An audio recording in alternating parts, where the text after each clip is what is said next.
Bismillahirrahmanirrahim. Assalamualaikum warahmatullahi wabarakatuh. Alhamdulillah. Alhamdulillahi rabbil alamin. Wassalatu wassalamu ala asyrafil anbiya'i wa mursalin sayyidina wa habibina wa syafi'ina wa qurrati a'yunina wa nuri qulubina Muhammad habibi rabbil alamin wa ala alihi wa sahbihi ajma'in. Allahumma salli wa sallim ala sayyidina Muhammad tibil qulub wa dawaiha wa afiyatil abdani wa shifaiha wa nuril absari wa diyaiha wa qutil arwah wa gidaiha wa ala alihi wa sahbihi wa sallim. Allahumma ja'al sarirati khairan min alaniyati wajal alaniyati salihah, amma ba'du. Al-mukarram al-muhtaram yang sama-sama kita muliakan dan kita hormati selalu para alim, para ulama, para asatidah, penyambung lisan sekaligus penerus perjuangan Nabi kita Muhammad sallallahu alaihi wa alihi wasallam. Kita doakan selalu mudah-mudahan para ustadz, para kiai, para ulama, para habib kita diberikan panjang umur oleh Allah dalam keadaan sehat walafiat. Allah subhanahu wa ta'ala berikan kemudahan kepada beliau, baik itu urusan dunia maupun urusan akhiratnya. Allah subhanahu wa ta'ala jauhkan beliau-beliau semuanya daripada fitnah yang terjadi di akhir zaman ini, insyaallah. Amin. Amin ya rabbal alamin. Dan juga tidak mengurangi rasa hormat kami kepada segenap sahabat-sahabat yang ada di Facebook, yang mudah-mudahan kita semuanya selalu diberikan kemuliaan oleh Allah subhanahu wa ta'ala. Alhamdulillah, pada siang kali ini seperti biasa insyaallah, kalau kita tidak ada udur, setiap jam 2 siang di Toko Al-Fajir di Nawir 151 ini kita akan mengadakan tanya jawab santuy, tanya jawab obrolan santai, sehingga kepada sahabat-sahabat yang ingin bertanya kepada Al-Fajir silakan dipertanyakan. Seperti biasa, sambil menunggu pertanyaan-pertanyaan masuk, sedikit akan Al-Fajir bahas tentang bagaimana kalau kita berbuat kebaikan kepada seorang atau kita bermaksud untuk melakukan amal soleh tapi orang tersebut tidak meresponnya. Bahkan terkadang kebaikan yang kita niatkan itu malah tidak dipedulikan.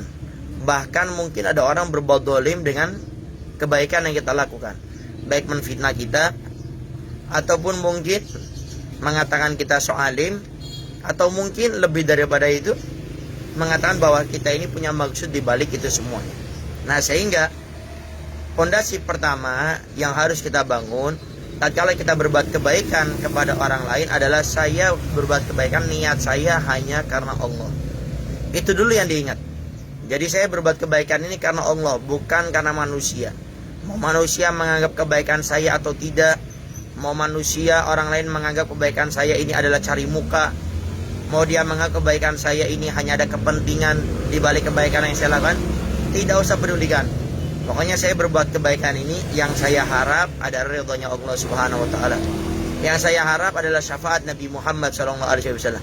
Nah, sehingga dengan kita menancapkan di hati kita kebaikan yang kita lakukan ini karena Allah, maka kita tidak akan pusing. Yang biasanya pusing tatkala berbuat kebaikan tidak dipedulikan kepada orang lain karena dia punya hasrat, dia ingin ada timbal balik, dia ingin orang itu paling tidak berucap terima kasih kepada kita atau membalas atas apa yang kita lakukan dengan perbuatan-perbuatan yang lainnya. Nah, sehingga di sini yang paling penting harus kita tekankan, niat kita berbuat kebaikan ini harus karena Allah, sehingga tidak akan menjadi pusing kita, tidak akan menjadi sakit hati, dan yang pasti tetap akan istiqomah kita berbuat kebaikan kepada mereka. Bagaimana caranya? Niat kita harus karena Allah. Sehingga kalau sudah niat kita karena Allah, enteng. Berbuat kebaikan itu sangat mudah sekali. Terkadang kita sudah berbuat kebaikan sama orang tidak dihargai, kita malas berbuat kebaikan sama dia lagi. Kenapa? Karena kebaikan saya tidak dianggap sama dia. Bahkan kita dihina, didolimi. Sehingga kita bisa mengatakan, sudahlah saya berbuat kebaikan, yang penting gak usah sama dia. Nah, ini karena kita ini niatnya tidak karena Allah. Yang kedua, yang paling penting juga tatkala kita berbuat kebaikan kepada orang lain adalah Jangan kita mengharap balasan. Jangan mengharapkan timbal balik. Jadi niat kita karena Allah. Mau dia balas nggak ada masalah. Yang kedua, jangan mengharapkan timbal balik dari dia. Mau itu berucap terima kasih, mau itu apapun tidak jadi masalah. Dan ini termasuk kita yang mengajak orang kepada kebaikan. Mau itu ustadz kah atau kita menyebarkan kebaikan, jangan mengharapkan hasil. Pokoknya kewajiban saya cuma mengajak, kewajiban saya cuma memberitahu, kewajiban saya cuma menunjukkan. Adapun hidayah taufik itu dari Allah Subhanahu wa taala. Sehingga ingat, kalau mengajak orang, ya, maka kita harus ingat bahwasanya jangan kita punya harapan kepadanya. Yang ketiga, kita harus ingat bahwasanya memberikan hidayah taufik adalah Allah. Sehingga kita harus ingat, pokoknya saya menyampaikan, saya menjaga niat, saya tidak mengharap balasan, dan saya ingat yang menjadikan dia mau ikut saya bukan karena ucapan saya, ajakan saya, tapi karena Allah. Dan juga kalau seandainya dia memang belum ikut kepada saya, kita ingat memang Allah memberikan hidayah taufik kepada mereka, sehingga enteng, mudah bagi kita. Yang menjadikan kita ini berat di dalam mengajak orang kepada kebaikan untuk istiqomah, apalagi karena terkadang kita ini masih mengharap, ada harapan dia harus ikut kita. Apalagi kita kadang sudah mengatur siasat, mengatur cara, bahkan menggunakan orang ketiga, orang lain buat mengingat. Tetap tidak bisa, oh repot. Tapi ingat, pokoknya saya mengajak ini karena Allah. Kedua, jangan mengharapkan hasil. Yang ketiga, kita harus ingat yang memberikan taufik hidayah adalah Allah, bukan kita. Sehingga ingat kewajiban kita cuma menyampaikan, jaga niat, jaga hati, jangan berharap orang itu ikut kepada kita. Yang ketiga, pasrahkan semuanya kepada Allah. Mudah-mudahan dengan 3 perkara tadi, waktu kita ngajak orang kepada kebaikan, tidak pernah pusing, tidak pernah sumpah. Coba kalau kita mengajak orang kepada kebaikan, niat kita tidak karena Allah. Waktu dia nggak mau ikut, sumpah, kita tinggalkan. Atau kita niatnya karena Allah, tapi mengharapkan hasil. Waktu sudah berkali-kali dia tidak mau ikut kita jadi malas. Jadi enak, sudahlah, terserahlah. Mau baik-baik, mau enggak. Kemudian yang ketiga, kita ingat yang memberikan taufik hidayah adalah Allah, bukan kita. Sehingga orang ikut kita bukan karena lidah kita yang pintar mengeluarkan kata-kata sehingga mereka ngikut kepada kita, bukan. Tapi Allah memberikan hidayah taufik kepada mereka. Nah, tolong ini diingat ya, karena ini penting sekali. Karena mengajak kebaikan itu pahalanya besar, sehingga rintangannya berat. Tapi kalau kita ingat 3 perkara tadi, ingat dijaga karena Allah, jangan mengharap hasil, yakin memberikan taufik hidayah adalah Allah. Insya Allah mudah ya kita dalam mengajak orang kepada kebaikan. Kita tidak peduli kepada orang tersebut, pokoknya saya melakukan ini karena Allah. Termasuk juga ini kepada orang tua. Jadi kalau kita ngajak orang tua kepada kebaikan, orang tua tidak pedulikan, ya nggak jadi masalah. Saya melakukan ini karena Allah kok. Kebaikan yang saya lakukan sama orang tua tidak diperhatikan, bahkan saya dihina sama orang tua, nggak jadi masalah. Yang penting Allah perintahkan saya berbuat baik sama orang tua, ya saya berbuat baik. Adapun hasil semuanya saya pasrahkan sama Allah Subhanahu wa taala. Baik, silakan yang mau bertanya kepada Al-Faqir, ditunggu pertanyaannya. Ini mungkin Al-Faqir ulang lagi ya tentang masalah Rajab. Sering banyak bertanya masalah Rajab, puasa di bulan Rajab. Puasa di bulan Rajab itu dibolehkan, tidak menjadi masalah. Kaidahnya seperti ini. Fahami kaidahnya, ntar kita kiaskan, kita samakan kepada yang lainnya.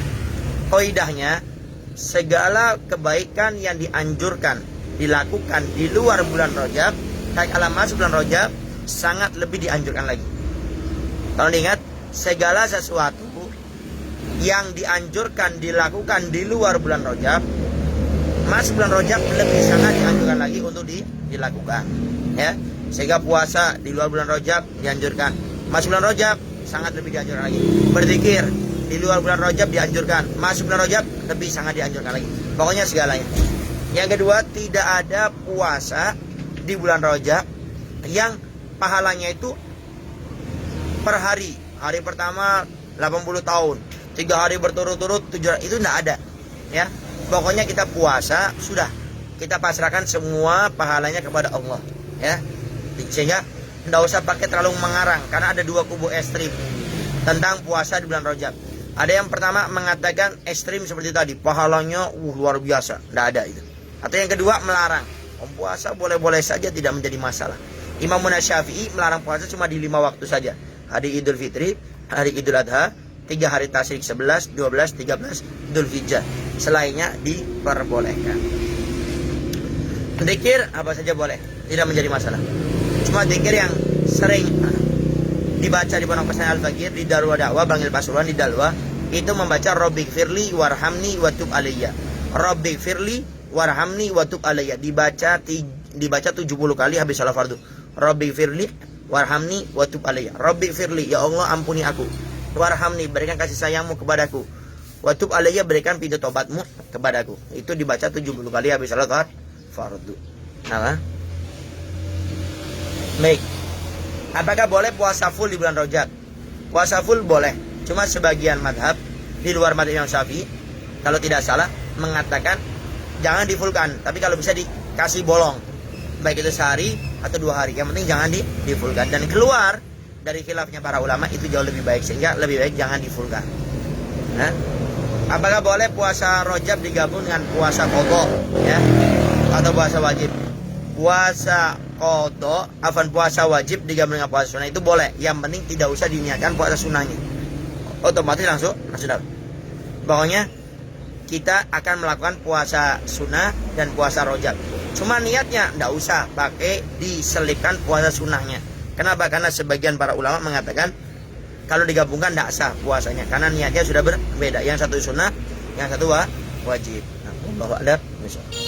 Dan silakan yang mau bertanya. Dan yang ada di grup-grup WA mungkin bisa bertanya di sini. Walaupun ntar insya Allah setelah ini akan dijawab juga di grup-grup WA-nya sendiri insya Allah.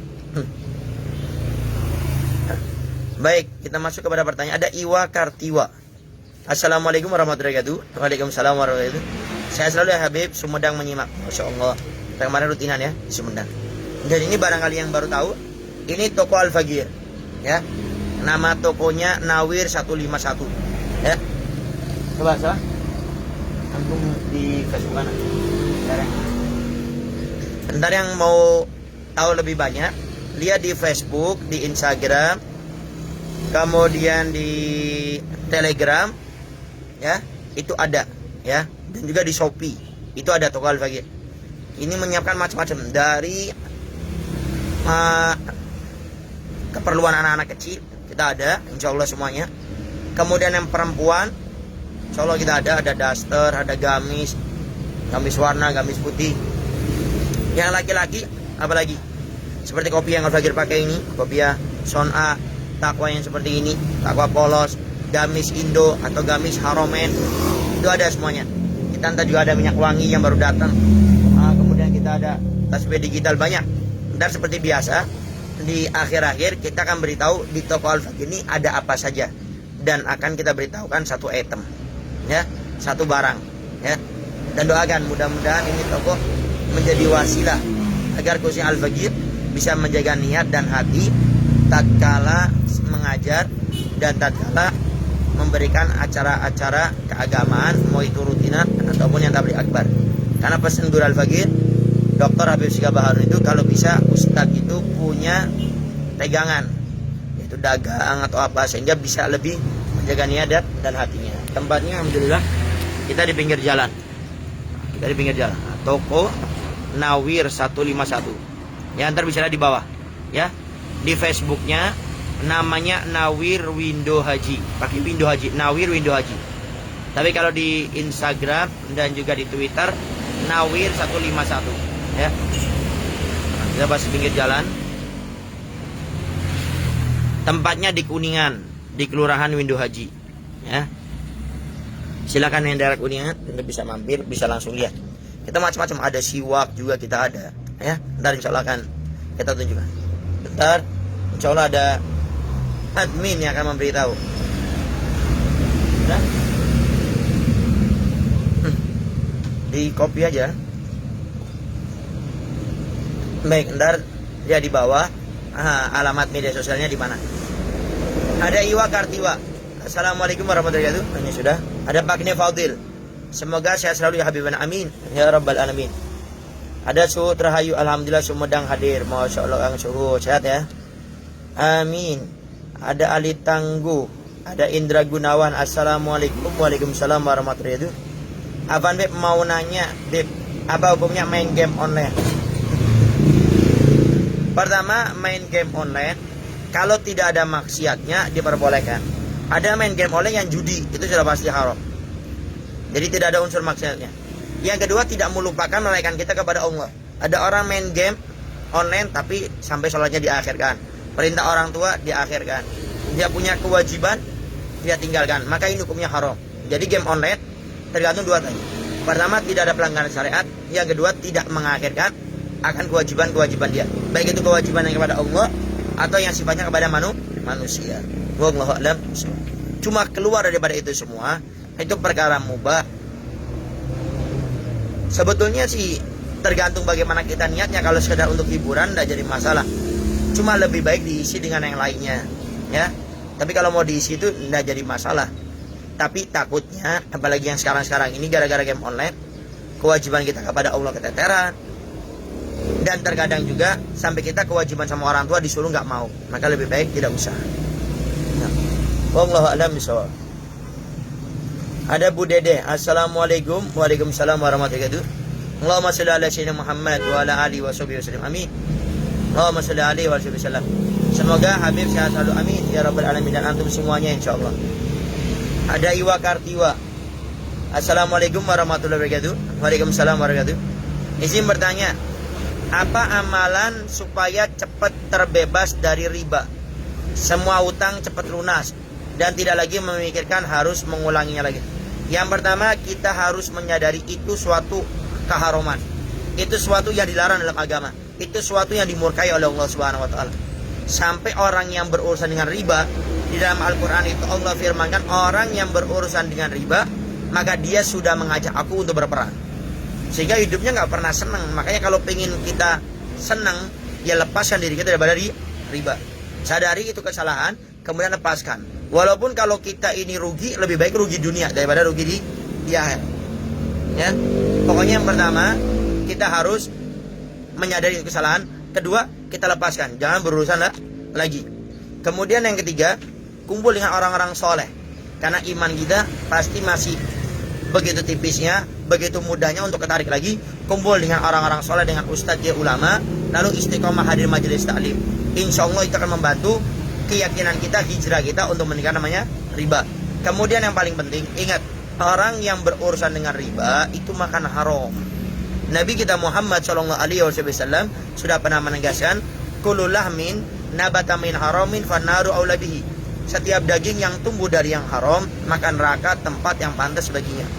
Sehingga buat apa kita hidup mewah, punya rumah, punya mobil, punya motor, punya semuanya, tapi itu semuanya adalah sesuatu yang diharamkan oleh Allah Subhanahu wa taala, yang mengantarkan kita kepada nerakanya Allah Subhanahu wa taala. Sehingga buat apa kita berikan istri akan menjadi maksiat, kita berikan anak menjadi maksiat. Bahkan Al-Imam Abdul Atusturi mengatakan, man akal haram asad jawarihu sya'a am aba alima am lam ya'lam. Orang yang makan haram, anggota tubuhnya akan bermaksiat kepada Allah, mau tidak mau, diketahui ataupun tidak. Sehingga kita berikan anak malah berani sama kita sebagai ayahnya, sebagai orang tuanya. Kita berikan istri makin membanggakan kepada kita. Kenapa? Karena itu makan haram. Sehingga para istri juga harus mensupport, mendukung agar suaminya hijrah. Bahkan istri-istri zaman dulu itu selalu mengatakan kepada suaminya kalau mau keluar rumah, mau kerja, mereka mengatakan, kami semuanya sabar menahan lapar, menahan dahaga, tapi kami tidak sabar akan menahan neraka. Artinya jangan mencari rezeki yang haram. Wallahu a'lam bishawab. Ada WA Aden, alhamdulillah masih bisa nyimak. Bim Abaluti Bandung Barat, masya Allah, sehat-sehat Pak. Ali Tangguh, ada Mama Dede, ada Sarah Ahmad, assalamualaikum. Waalaikumsalam warahmatullahi wabarakatuh. Ada Kiki Karisma, assalamualaikum warahmatullahi wabarakatuh. Waalaikumsalam warahmatullahi wabarakatuh. Habib berikan saya nasihat, semoga Habib sehat selalu. Nasihat mungkin kalau dari Al-Faqih, selalu Al-Faqih tidak bosan-bosannya istiqomah hadir majelis taklim, istiqomah dekat dengan orang-orang soleh, istiqomah dekat dengan orang-orang baik. Karena itu yang paling besar menguatkan keimanan kita. Itu yang paling besar menguatkan kita untuk berhijrah kepada Allah Subhanahu wa taala, yaitu duduk dengan orang-orang soleh di lingkungan yang baik, majelis taklim, selalu bertanya, minta dimotivasi. Sehingga ini yang menjadikan kita kuat untuk selalu menghadapi kehidupan kita ini. Apalagi waktu kita lagi tertimpa musibah, perekonomian kita sedang turun, kita di PHK, kemudian kita difitnah oleh orang dizalimi. Maka kalau kita dekat sama orang-orang yang tidak baik, kita mudah menjadi lebih rusak lagi. Tapi kalau kita dekat dengan orang soleh, dekat dengan para ustadz, kiai, ulama di majelis taklim, kita akan dinasihati, mendengarkan daripada siraman rohani, itulah yang akan menjadikan kita kuat hidup di akhir zaman ini dalam keadaan apapun. Diberi Allah nikmat banyak, peduli kepada orang lain. Diberi musibah, bersabar kepada Allah Subhanahu wa taala.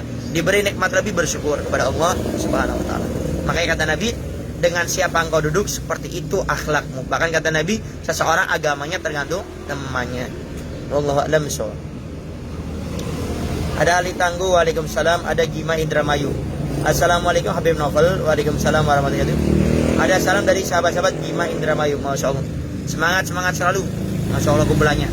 Dan Al-Fakir dengar sekarang lagi membantu ya, yang tertimpa banjir di daerah Terisi ya. Semangat dalam membantu, niat dijaga, hati dijaga, semuanya karena Allah, bukan karena organisasinya, bukan karena seseorang di sana. Biar capek usaha yang kita lakukan ini berbuah di akhirat ridho Allah, ridhonya Rasul, surganya Allah Subhanahu wa taala. Kemudian yang paling penting, jaga kesehatan. Kadang-kadang ada orang semangat membantu dia lupa. Nah, sehingga tatkala sebelum kita bergerak, usahakan kita sudah ngisi perut dulu. Sehingga waktu kita bekerja totalitas. Ada orang kadang bekerja semangat totalitas, tapi besoknya sakit. Kenapa? Karena nggak memikirkan. Jadi kalau bisa sebelum bergerak, di briefing, makan, langsung bergerak. Nah, makan tepat waktu dan minum yang maksimal. Wallahu a'lam bishawab. Ada Dede Saputra, assalamualaikum Beb. Waalaikumsalam warahmatullahi wabarakatuh. Bagaimana menanggapi keluarga yang berbeda manhaj dengan kita yang kadang sering mengharamkan sesuatu, Beb? Yang pertama, jangan hiraukan mereka. Karena kalau makin dihiraukan makin jadi. Kita berdebat pun mereka tetap nggak mau. Kadang kita pengen diskusi, dia sudah diberikan penjelasan, sudah mepet dalilnya semuanya salah, amburadul, dia tetap mau, dah pokoknya saya kayak gini, repot. Sehingga nggak usah ngabisin waktu seperti ini. Kedua, kalau seandainya ini bisa menjadikan fitnah untuk yang lainnya, maka Anda ajak orang tersebut, saudara Anda, keluarga Anda, ke rumah ustadz kiai ulama Anda. Itu pun kalau mau, biasanya nggak pernah mau. Tapi bagaimana caranya?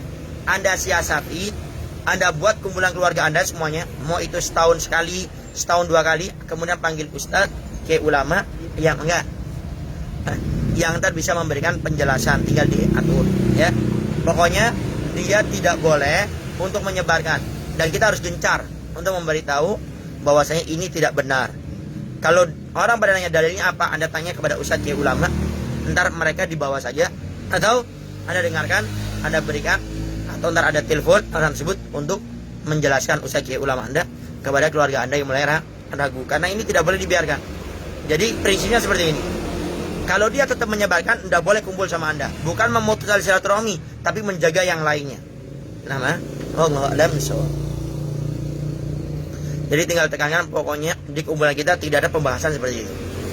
Bid'ah, syirik, tidak ada. Nama?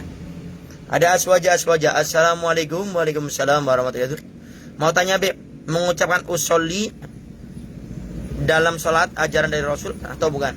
Baik. Ini juga sering.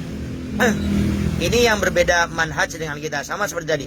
Anda lihat orang yang seperti itu, Anda lihat bagaimana komentarnya masalah maulid, ziarah kubur, tawasul, tahlil, haul, manakiban, mengambil berkah dari orang-orang soleh. Di dalam fikih Safinatun Najah saja, kita fikih dasar yang kita baca, itu sudah dikatakan bahwasanya tingkatan niat dalam sholat itu ada 3. Ada 3 tingkatan niat dalam sholat ya. Pertama, sholat fardu. Waktu kita sholat fardu, 3 ini wajib disebutkan. Sehingga kalau 3 ini tidak disebutkan, nggak asal sholatnya kita. Pertama, usolli. Sehingga usolli ini wajib, fardu. Sehingga orang yang sholat tidak pakai usolli, nggak asal sholatnya. Dia cuma hongo di hatinya, fardu duhri, bar, nggak sah. Kenapa? Karena usolli wajib. Sehingga orang yang sholat tidak menggunakan kata-kata usolli, nggak sah. Jadi sholat fardu itu yang wajib usollinya. Kedua, fardonya menyebutkan kewajibannya. Yang ketiga, ta'yin, menyebutkan sholatnya sholat apa. Kalau duhur, usolli fardu duhri. Ada mengucap imaman tidak wajib ya. Tapi kalau yang menjadi makmum, dia wajib mengucapkan ma'muman. Jelas ya? Nah, sehingga itu ajaran dari Nabi Muhammad SAW. Bagaimana tidak ajaran dari Nabi? Sedangkan itu menjadi rukun dalam sholat. Jadi yang kita lakukan ini semuanya dari Rasulullah SAW. Hanya beberapa saja yang ijtihadnya para ulama. Karena dasar hukum kita orang Islamnya ada 4. Pertama Al-Quran dan hadis. Ada orang nih cuma Al-Quran saja, hadis tidak mau. Ada ini, yaitu yang beda akidah sama kita. Kemudian ada 2 lagi sebetulnya. Apa itu ijma? Nah, ini yang dilupakan. Dan mereka orang yang berbeda akidah sama kita nggak mau pakai ijma, sama yang satunya lagi kias.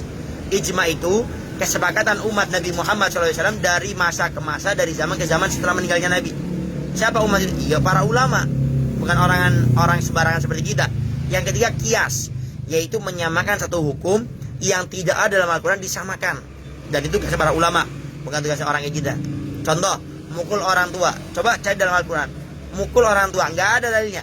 Yang ada cuma mengatakan nggak boleh. Wala taqul lahuma uffin. Jangan kau mengatakan Nah, di sini para ulama ya mengatakan bahwasanya mengatakan aja nggak boleh, apalagi dia ini sampai memukul. Kalau itu cuma menyakiti hati, tidak dohirnya tidak kena, cuma saja. Tapi kalau mukul dohirnya kena, hatinya juga sakit. Nama wallahu a'lam bishawab. Ada Rosidi Maulana Silva. Assalamualaikum warahmatullahi wabarakatuh, Beb. Waalaikumsalam warahmatullahi wabarakatuh. Semoga Habib selalu diberikan kesehatan selalu. Amin. Ya Rabbal Alamin dan antum semuanya insyaallah. Saya mau bertanya, Beb. Saya berangkat kerja sebelum waktu subuh naik bis. Pas saya nyampe tempat kerjaan, saya belum sholat subuh. Tetapi waktu subuh sudah habis. Jika saya tetap melakukan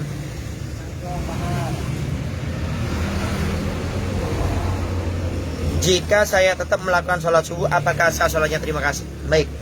Pertama, ya, sholat itu adalah sesuatu yang wajib. Sehingga aktivitas apapun yang kita lakukan jangan sampai meninggalkan sholat. Ya, mau kerjaan, mau sekolah, usahakan Anda sholat dulu. Kalau berangkatnya ternyata sebelum subuh, silakan. Tapi Anda atur bagaimana Anda tidak sampai menghilangkan waktu subuhnya. Ya. Karena orang yang mengakhirkan aja diancam neraka oleh Allah. Fawailul lil musallin alladzina hum an sholati sahun. Ya. Apalagi sampai mengakhirkan. Apalagi yang sampai meninggalkan. Nah, sekarang pokoknya sudah kejadian aja. Bagaimana? Saya berangkat. Kemudian saya ini sudah di bis. Sampai tujuan tuh pasti subuhnya hilang. Bagaimana? Kita wajib melaksanakan sholat, namanya sholat hurmatul waqti atau ihtiramul waqt, menghormati waktu. Jadi di bis Anda tetap sholat dalam posisi duduk. Mau punya wudhu, nggak punya wudhu, Anda sholat seperti biasa. Ya, duduk seperti ini. Tinggal bedakan antara ruku dan sujudnya saja. Itu namanya sholat menghormati waktu. Sampai tujuan, kan subuhnya sudah hilang. Anda langsung ambil air wudhu, kemudian langsung sholat. Ya, namanya sholat subuh plus qadha. Niatnya usolli fadl subri qadhaan lillahi ta'ala. Ya, nah, ini kata para ulama mengqadha subuh tapi dia ini tidak berdosa, ya, karena ada halangan seperti tadi.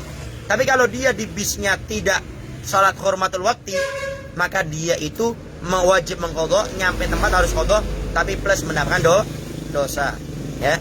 Nah, ini hati-hati yang biasa bepergian sebelum waktu sholat, ya, pakai kereta, pakai bis. Tolong kalau sudah masuk waktu sholat, di bisnya, di keretanya, di pesawatnya tetap wajib sholat seperti tadi. Wallahu a'lam. Ada Muhammad Asep Sukron Al-Muhajirin. Assalamualaikum warahmatullahi wabarakatuh. Waalaikumsalam warahmatullahi wabarakatuh. B mau tanya gimana hukumnya kalau kita BAB pagi, siang, hari di bulan puasa. Apakah batal apa tidak, Habib? Buang air besar tentu tidak membatalkan puasa. Yang membatalkan puasa itu adalah memasukkan sesuatu ke dalam kemaluan depan atau kemaluan belakang. Ya. Termasuk dibahas juga oleh para ulama. Kalau seandainya naudzubillah ini contoh. Orang buang air besar. Mama ini kotorannya belum keluar, kemudian ditekan masukkan lagi, itu batal. Ya.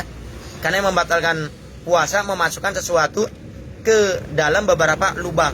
Yang pertama adalah lubang mulut, nah, kemudian lubang telinga, kemudian apa lagi? Lubang kemaluan depan, lubang kemaluan belakang. Nah, itu membatalkan daripada kita punya puasanya. Kalau BAB saja tidak menjadi masalah. Tinggal entar maaf, kalau seandainya kita istinja atau cebok, waktu membersihkannya jangan terlalu dalam, karena kalau sampai masuk maka itu akan membatalkan puasanya kita. Wallahu a'lam. Ada Ali Tangguh, ada Liana Rahmawati. Assalamualaikum warahmatullahi wabarakatuh. Waalaikumsalam warahmatullahi wabarakatuh. Afan Bib, apakah hukum niat sholat mengucapkan usolli dilafadzkan atau tidak dilafadzkan? Menurut Habib, niat sholat yang seperti apa? Ada yang bilang Ustaz usolli itu berarti Ustadz yang sesat, atau Habib itu bukan keturunan Nabi karena tidak ibadah sesuai ajaran Nabi. Sudah. Nah, tadi sudah Al-Fakir jelaskan ya masalah usolli. Yang perlu dipahami, melafadzkan niat itu sunnah, tidak wajib. Tapi kalau orang melafadzkan niatnya usolli fardhu, contoh duhur, usolli fardhu duhri, tapi di hatinya dia ini tidak meniatkan, maka nggak sah. Kenapa? Karena niat itu letaknya di hati. Nah, niat itu disunnahkan diucapkan untuk apa? Untuk membantu menghadirkan hati. Jadi contoh sebelum sholat duhur, contohnya usolli fardhu duhri. Adapun arba'a rakaat mustaqbilah berarti adan, itu sunnah disebutkan ya. Yang penting yang fardhunya usolli fardhu sama ketentuan sholatnya. Contoh usolli fardhu duhri, contoh kita berjamaah makmuman, lalu kita takbir. Niat itu diniatkan itu kapan waktunya? Tatkala kita sudah menyebut Allah, pas hamzah itu Allah, kita sudah niat. Jadi pas Allah kita jadi usolli fardhu duhri makmuman lillahi ta'ala bar ya. Ya. Jadi pas hamzah Allah itu kita niat, pas bar itu pas sudah selesai. Ya. Nah, wallahu a'lam bishawab. Ada Kanjeng Dimas. Dia mau nanya, baju untuk haji maupun umroh kalau meninggal boleh buat kain kafan enggak? Baju yang kita pakai haji umroh untuk dijadikan kita kain kafan itu boleh-boleh saja, sah, tidak menjadi masalah. Bahkan ada sebagian orang saya lihat kalau salabut itu dipakai buat tidak itu sah, tidak menjadi masalah. Yang penting milik sendiri, bukan mencuri. Nah, wallahu a'lam bishawab. Ada Mita Syari, kalau misalkan meninggalkan puasa wajib secara sengaja, apa wajib diqadha atau tidak? Meninggalkan puasa itu pokoknya wajib. Orang meninggalkan puasa itu hukumnya wajib diqadha ya. Tinggal yang perlu diperhatikan tentang mengqadha puasa. Jangan sampai kita mengqadha puasanya itu sampai masuk Ramadan yang akan datang. Contoh Ramadan kemarin, kita pernah meninggalkan puasa. Anggap sekali, 2 kali, 3 kali, ya. Kemudian kita tidak qadha karena kelalaian kita, kesengajaan kita, ketidakfahaman kita, akhirnya sampai Ramadan yang akan datang. Belum kita mengqadhanya. Bagaimana? Dia setelah Ramadan itu dia wajib mengqadha plus membayar fidyah. Jadi qadha iya, fidyah iya. Contoh 3 puasa, ya 3 puasa itu diqadha plus 3 fidyah. Setiap satu puasa 1 fidyah. Fidyahnya berapa? 6,7 ons beras. 6,7 ons beras. Kalau kita bulatkan, yaitu kurang lebih 7 ons beras. Diberikan kepada siapa? Fakir miskin. Jangan diberikan kepada ustadz, kiai, ulama, pesantren. Ya, apalagi orang kaya, tidak boleh. Apalagi tadi itu ustadz, kiai, ulama itu tidak berhak menerima zakat. Kecuali ustadz, kiai, ulamanya itu miskin. Kecuali ustadz, kiai, ulamanya itu fakir. Atau ustadz, kiai, ulamanya yang termasuk kelilit utang. Maka itu diperbolehkan. Tapi tidak termasuk yang 8 golongan jihad fisabilillah. Itu ustadz, kiai, ulama tidak masuk dalam bab zakat. Kalau selain bab zakat baru masuk. Nama wallahu a'lam bishawab. Sehingga kalau kita sudah tahu seperti ini, kalau sengaja memberikan kepada ustadz, kiai, ulama, zakatnya kita nggak sah. Wajib kita mengulanginya lagi. Dan ustadz, kiai, ulama yang dengan sengaja dia menerimanya, maka dia seperti makan haram, dan dijamin oleh Nabi dalam hadis tadi, setiap orang yang makan dari yang haram, maka neraka jahanam tempat balasan bagi mereka. Wallahu a'lam bishawab. Ada pengagum sholawat.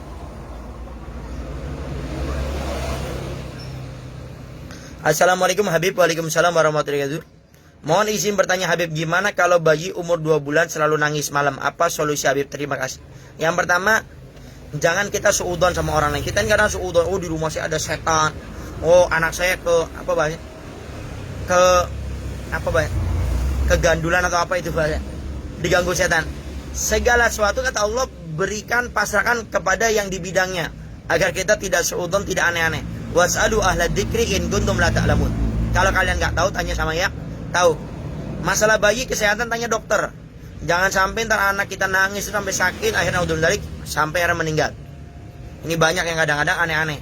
Sehingga datang saja ke dokter dengan keilmuan dokternya, kita pasrahkan. Ini tawakal yang benar. Jadi berdoa, berusaha ikhtiar dan menyerahkan kepada ahlinya. Sehingga nggak usah aneh-aneh. Oh, anak saya kayaknya seperti ini. Oh, apalagi datang kepada dukun. Di samping itu syirik dan mengajari kita untuk suudzon kepada orang lain. Wallahu a'lam bishawab. Kemudian kalau kita sudah ke dokter apa semuanya, obat sudah diberi, tidak ada salahnya habis salat maghrib baca rotibul haddad. Habis salat maghrib baca rotibul haddad. Habis salat isya baca rotibul attos. Dan tolong salatnya dijaga. Insya Allah kalau orang di dalamnya salat 5 waktu, rumahnya akan penuh dengan keberkahan. Ada Mahmud Rizal. Assalamualaikum Ustaz. Waalaikumsalam warahmatullahi wabarakatuh. Bagaimana caranya kita cepat menghafal Al-Quran? Kalau ingin cepat menghafal Al-Quran, kita harus fokus. Sehingga sulit orang menghafal Al-Quran itu dengan sendiri itu susah. Karena ada gangguan ini, apalagi di rumah, berat. Sehingga kalau ingin cepat menghafal Al-Quran itu fokus. Kita masuk ke pesantren khusus Al-Quran atau belajar khusus sama Ustaz yang menghafal Al-Quran. Sehingga ntar kalau belajar dengan beliau-beliau, kita mudah diarahkan untuk menjadi penghafal Al-Quran. Anggap saja Habib saya tinggal di pelosok, nggak ada ustaz, nggak ada kiai, nggak ada ulama. Anda bisa menghafalnya, yang penting rutin dan istiqomah. Ditarget, contoh sehari saya menghafal 3 ayat, ya 3 ayat aja, ya 3 ayat. Kemudian dalam seminggu ambil 1 hari untuk murojaah, mengulangi. Contoh sehari 3, ya dalam seminggu diambil sehari, berarti 3 kali 6 hari 18. Ambil 1 hari untuk murojaah, jadi hafalannya sudah kuat. Jangan ngejar banyak, tapi hafalannya nggak kuat, cepat hilang. Karena Al-Quran itu tidak seperti yang lainnya, harus sering dimurojaah, diulangi. 18 seminggu, kalau kali 4 72. Itu 1 bulan, kalau 10 bulan 720. Kalau 30 bulan sudah mendapatkan kurang lebih 2.300-an. 2.300 kurang lebih 10 juz lebih. Sehingga yang penting istiqomah. Jadi cuma 3 yang penting istiqomah, insya Allah kurun waktu 2,5 tahun sudah hafal sekitar 10 juz, ya. Tapi itu dengan dobet, dengan kuat. Nah, dan yang tidak kalah pentingnya jauhi maksiat. Karena dikata maksiat ini yang paling besar menyebabkan hafalan Quran itu akan menjadi hilang. Wallahu a'lam bishawab. Ada Nawir Windu Haji, nomor admin toko Nawir 151. Ah, itu nomornya. Yang pengen tahu di toko Al-Fajr ini ada apa saja, silakan menghubungi nomor WhatsApp ya 0877 22 686 104 ya.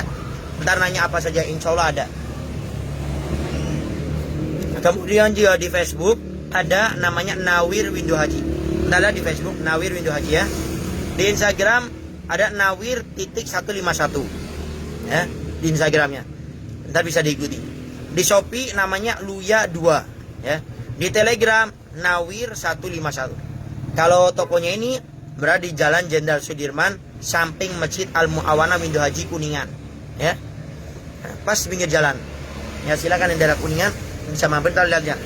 Keperluan buat sholat, yang laki-laki, yang perempuan, sampai kaos kaki kita ada, manset kita ada semuanya. Kopiah, rida, siwak, tasbih digital, tasbih KUK, ntar ada. Dan insya Allah pada kesempatan kali ini kita akan menunjukkan apa? Kopiah, minyak wangi, tasbih dan juga tasbih digital, ya. Dari insya Allah di menit-menit akhir.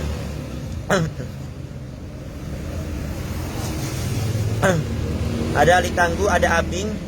Assalamualaikum, waalaikumsalam warahmatullahi wabarakatuh. Mau tanya Beb, seumpama kita beli barang dan di mana barang itu terdapat kupon undiannya yang nanti akan diundi, itu hukumnya gimana ya Beb? Terima kasih. Kalau itu hadiah bebas saja, tidak menjadi masalah. Saya beli barang, kemudian orang yang menjual itu memberikan kupon, artinya kita tidak dituntut bayar lagi, maka itu boleh. Tapi kalau kita ini membeli barang, dapat kupon, dicairkannya itu harus bayar, itu namanya judi. Jadi tidak diperbolehkan. Termasuk yang main time zone, itu cuma judi. Pengen dapat sesuatu yang besar, kemudian kita bertaruh. Ada yang dapat, ada yang tidak, sehingga itu merugikan. Nah, itu bertaruh, itu namanya judi. Ya, tidak diperbolehkan seperti itu. Sama main futsal, main bulu tangkis, main pingpong, yang kalah bayar, itu judi. Sama aja, tidak diperbolehkan. Allah alam so. Pada Hildanku, alhamdulillah Pangkalan Ciawi Gebang menyimak. Masya Allah. Ini Ciawi Gebang Cirebon atau Kuningan? Kalau Kuningan mampir. Ada Cardi Audio. Beb, gimana dengan pinjaman KUR? Apakah juga termasuk riba? Al-Fagir nggak paham itu KUR bentuknya seperti apa. Pokoknya kayak gini. Kalau kita minjem, mengembalikannya harus ada lebihnya, itu namanya riba. Ya, kullu qardin jara manfaatan fahuwa riba. Segala pinjaman yang mengembalikannya ada manfaatnya, ada lebihnya, itu namanya riba. Mau apapun itu namanya, dibungkus kayak apapun, kalau mengembalikannya lebih, haram.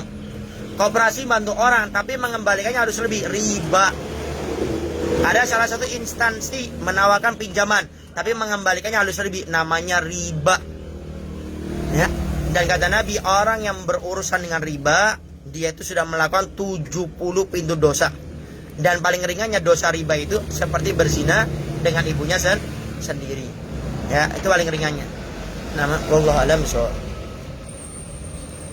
Ada Hildanku. Afan, kalau mau bertanya lewat apa ya? Silakan diketik aja di Facebook kita pada saat ini. Ada Tio Ramdhani. Assalamualaikum warahmatullahi wabarakatuh Habib. Waalaikumsalam warahmatullahi wabarakatuh. Habib izin bertanya, yang termasuk riya apa saja Habib?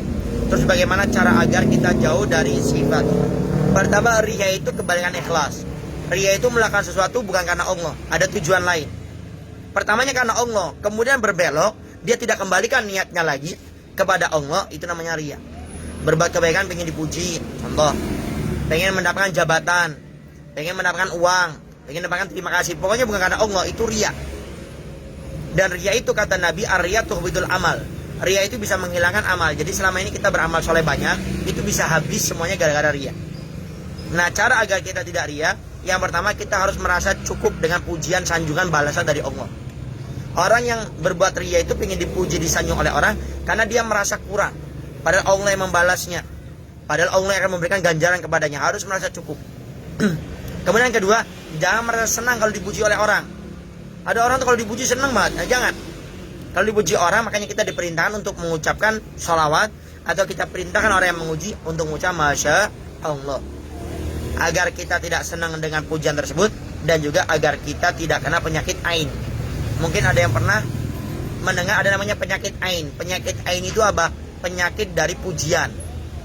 Ya, orang muji kita, sehingga untuk membentenginya dengan kita mengucapkan sholawat atau memerintahkan orang tersebut untuk mengucap Masya Allah. Nah, di antaranya lagi Nabi mengajarkan doa ini. Jadi di istiqomahkan Nabi sholat fardu, terserah dibaca sekali, 3 kali, 5 kali, yang penting istiqomah. Apa itu?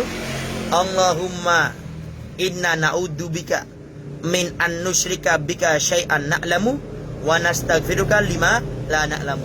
Ini di kitab Fawaidul Mukhtarah fi Salikit Thariqil Akhirah yang dikumpulkan Guru Al-Fagir Al-Habib Ali bin Abu Yahya Hasan Baharun. Bisa lihat di bab riya, yaitu Allahumma inna, ya Allah aku berlindung kepadamu, na'udzubika min an nusyrika bika syai'an na'lamu, daripada menyekutukanmu dengan suatu yang kami ketahui, menyembah syirikan. Wa nastaghfiruka lima la na'lamu, dan aku berlindung kepadamu ya Allah, beristighfar minta ampun kepadamu daripada mensyirikanmu dengan sesuatu yang tidak kita ketahui, yaitu apa? Riya. Karena riya dikatakan syirkul khafi, syirik yang kecil atau yang sama. Nama wallahu alam so. Ada Ali Tangguh. Assalamualaikum ya Habibana. Waalaikumsalam warahmatullahi wabarakatuh. Ana mau minta pencerahan buat teman-teman yang mau menikah, tapi orang tuanya tidak atau belum setuju karena calonnya mungkin kurang sehati dengan orang tuanya. Syukur enggak tidak? Yang pertama, jaga hati, jangan suudon sama orang tua. Ya, jangan suudon sama orang tua. Jangan sampai kita suudon sama orang tua gara-gara masalah pernikahan. Karena dikatakan banyak anak itu durhaka sama orang tuanya tatkala dia mau menikah. Kenapa? Tatkala dia mau menikah, dia punya calon sendiri, tidak disetujui. Atau orang tuanya sudah memberikan calon kepadanya laki-laki perempuan yang baik agamanya, dia nggak mau. Ini banyak anak durhaka sama orang tuanya tatkala akan menikah. Sehingga cara yang pertama, jangan suudon. Kemudian yang kedua, pasrahkan sama orang tua. Nikah itu kalau pasrah tuh enak. Beb, kalau nikah dipaksa enak enggak? Ya enak, ibadah. ibadah itu adalah suatu yang baik, diantaranya nikah. Karena banyak juga orang yang nikah itu pakai pacaran dulu, milih sendiri, banyak yang cerai, banyak yang juga. Tapi banyak ustadz kiai ulama kita, habaib kita, yang mereka nikah nggak pernah kenal sama calon istrinya, nggak pernah kenal sama calon yang bakal menjadi ibu daripada anak-anaknya. Ternyata apa? Ternyata langgeng. Kenapa? Karena menikah itu tidak mesti harus kenalan dulu, tidak boleh pacaran dulu, tapi menikah yang penting kita niatnya ibadah karena Allah. Makanya Nabi katakan, nikahlah engkau dengan yang agamanya baik, maka engkau akan jadi orang yang beruntung. Ya, wallahu a'lam. Ada Lawiyal Jufri, masya Allah. Ada Panji Akmal, assalamualaikum ya Habibana Novel. Waalaikumsalam warahmatullahi wabarakatuh. Tolong ceritakan kepada kami siapa itu Syekh Muhammad Al-Hariri. Syukron. Syekh Muhammad Al-Hariri Al-Faqih, kurang paham detailnya ya. Cuma beliau itu orang yang sangat luar biasa mencintai Nabi Muhammad SAW. Sehingga beliau itu selalu di hatinya itu ada Nabi Muhammad. Baik dari sholawatnya nggak pernah absen ketinggalan, baik daripada melaksanakan sunnah-sunnah Nabi. Pokoknya luar biasa. Sampai suatu saat itu beliau sakit, kemudian dicek jantungnya, dokter kaget dan heran. Kenapa? Karena waktu dicek itu ternyata jantungnya beliau itu tidak ada. Sehingga dokter bertanya, wahai Syekh Muhammad Al-Hariri, jantung engkau kok tidak ada tapi engkau masih hidup? Di mana jantungmu? Lalu Syekh Muhammad Al-Hariri mengatakan, saya sudah letakkan di Madinah, di Nabi kita Muhammad SAW. Dan beliau termasuk orang yang punya akhlak adab luar biasa. Sampai dikatakan kalau tidak salah ini, beliau itu kalau masuk Madinah nggak pernah mau pakai sendal. Seperti Imam Malik, ya? Seperti Imam Malik nggak mau pakai sendal. Kenapa? Takut yang diinjak itu, debu tanah itu pernah diinjak oleh Nabi Muhammad SAW, kemudian diinjak oleh beliau. Nama Allah alam bisawab.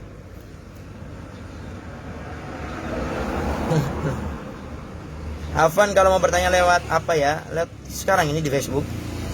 Ada Noah langsung tanya di sini, nah. Ada Ari Safril. Setelah ini ntar kita lihat di toko ya. Di toko ini barangnya apa saja, kita akan lihatkan. Kemudian yang tadi Al-Faqih disebutkan. Ini ada Ari Safril. Assalamualaikum, waalaikumsalam warahmatullahi wabarakatuh. Izin bertanya Beb, apabila sendal kita hilang terus kita memakai yang lain, gimana hukumnya? Apakah masuk dalam kategori tertukar? Mohon penjelasan Habib. Kaidahnya segala sesuatu yang bukan milik kita tidak boleh kita miliki. Segala sesuatu yang bukan milik kita tidak boleh kita miliki. Sendal hilang gara-gara di tempat yang sama, orang yang nggak ada lagi tinggal sendal itu, kita katakan, oh ini kayaknya ketukar sama saya. Tetap tidak boleh. Karena kita nggak tahu, itu namanya syubhat, belum jelas. Kata Nabi, wan waqa'a fi syubhat waqa'a fil haram. Orang yang biasa ngeremehkan yang syubhat, dia akan meremehkan yang haram. Sehingga kalau bukan milik kita, sudah biarkan. Ikhlaskan, insya Allah lo ganti dengan lebih banyak, lebih baik, lebih berkah lagi. Ya, jadi tidak diperbolehkan. Sendal sama seperti itu juga. Itu namanya mencuri. Dan Anda menggunakan sendal itu dihitung setiap langkahnya dosa. Dan akan menjadikan kita berat untuk melakukan ibadah, mudah melakukan dosa. Wallahu a'lam. Baik, sebelum kita lanjutkan, ini sudah ke menit ke 47 ya, 48. Ini kita lihat ya, di toko Al-Faqih ada apa saja. Barangkali ntar ada yang tertarik, ada yang ingin beli, ntar bisa lewat online ya. Pokoknya kalau mesen sebelum jam 4, insya Allah langsung dikirim ya. Tapi kalau sudah jam 4, dikirimnya besok. Baik, ini toko Al-Faqih. Nah, ini toko Al-Faqih.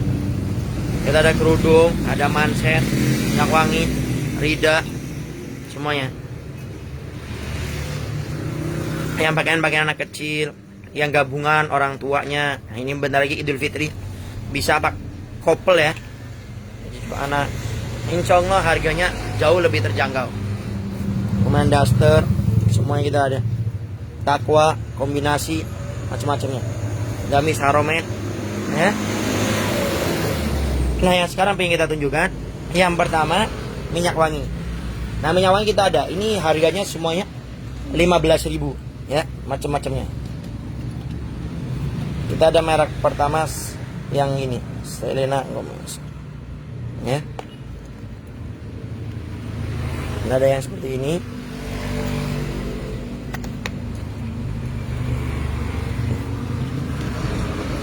Ini semuanya 15.000. Ada yang gitu yang silver.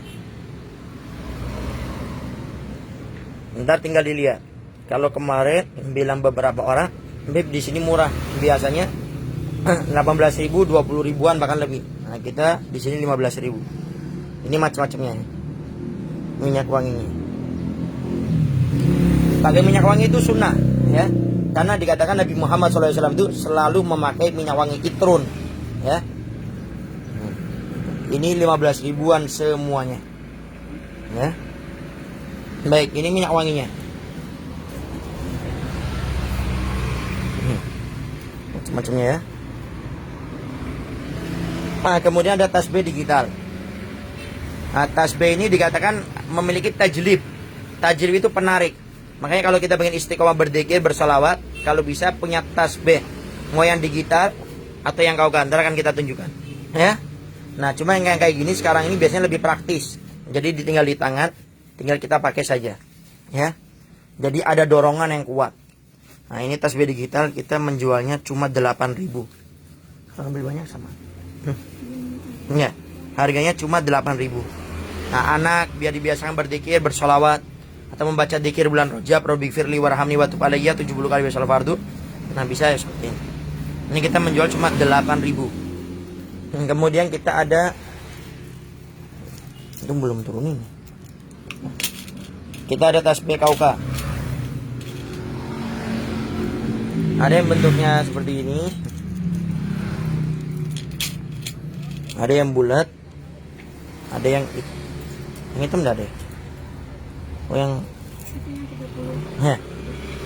Ini yang jumlahnya 100. Ada yang bentuknya kerucut seperti ini, ya. Ini harganya 75.000, ya. Kemudian ada yang bentuknya seperti ini, yang bulat, ya. Ini harganya 85.000. Kalau yang bulat beda 10.000, ya. Kemudian Beb, ini kayaknya kepanjangan. Kita pengennya 33. Kita juga ada yang 33. Ini yang 33, ya. 33 yang bulat. Kemudian kita juga ada yang kerucut, ya. Ada yang kerucut juga 33. Kita juga ada yang hitam.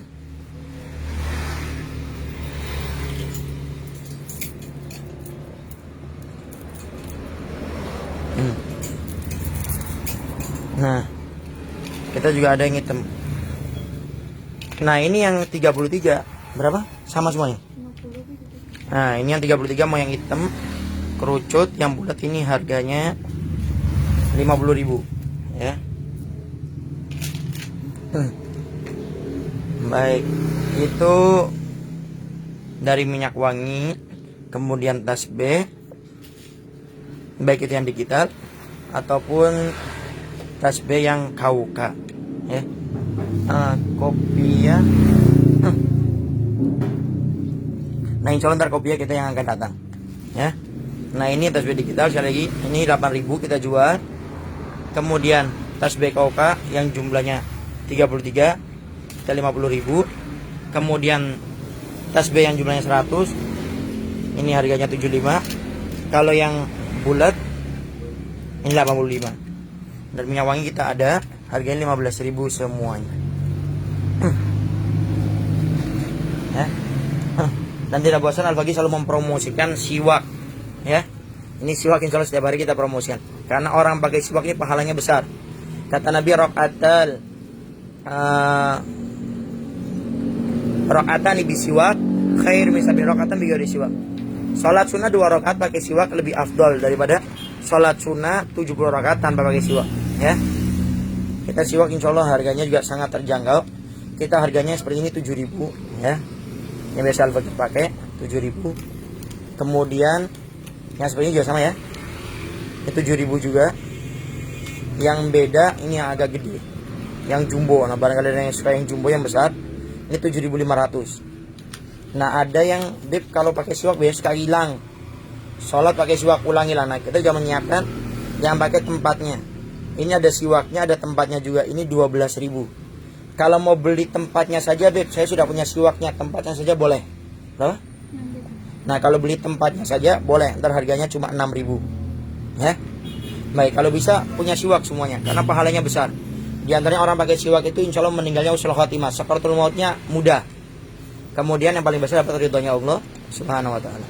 Nah, juga kita ada cincin kauka macam-macamnya. Ya. Baik.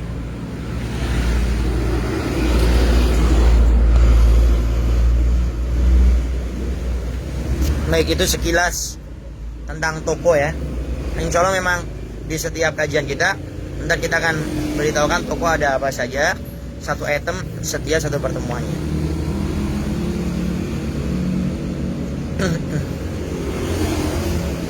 Baik, tadi sampai hari sekarang Pratiwi. Assalamualaikum Habib. Waalaikumsalam warahmatullahi wabarakatuh. Apa hukumnya kalau saya membetulkan kuburan bunda saya yang masih Kristen, apa salah Habib? Baik, yang pertama ya, berbakti kepada orang tua walaupun orang tua kita beda agama itu hukumnya wajib selama mereka tidak menyuruh kita kepada yang haram ya. Tapi untuk kita menghadiri acara mereka itu hukumnya haram, tidak diperbolehkan. Acara keagamaan mereka kita tidak diperbolehkan, termasuk daripada membenahi daripada kuburan orang tua kita. Sehingga tinggal saat ini karena mendoakan orang tua yang kafir pun tidak boleh. Mendoakan orang di luar Islam itu hanya boleh mendoakan mereka agar dapat hidayah taufik. Tinggal saat ini orang tua Anda yang sudah meninggal dunia dalam keadaan kafir seperti itu, sudah tinggal saat ini kita ambil pelajaran, jangan sampai anak saya, keluarga saya yang lainnya sampai seperti itu. Jadi tetap kita tidak boleh untuk memperbagus daripada kuburannya, karena memang itu sudah beda agama dengan kita. Nabi Nuh waktu mengajak anaknya Kan'an aja sampai berjuang luar biasa. Sampai berjuang sampai Allah Ta'ala innal ghairu sholeh. Sungguhnya dia bukan termasuk golongan. Ya. Jadi tidak diperbolehkan, tinggal kita ambil pelajaran bagaimana saat ini kita lebih baik daripada yang sebelumnya agar tidak ada yang sampai keluar daripada agama Islam. Naudzubillah min dzalik. Wallahu a'lam bishawab.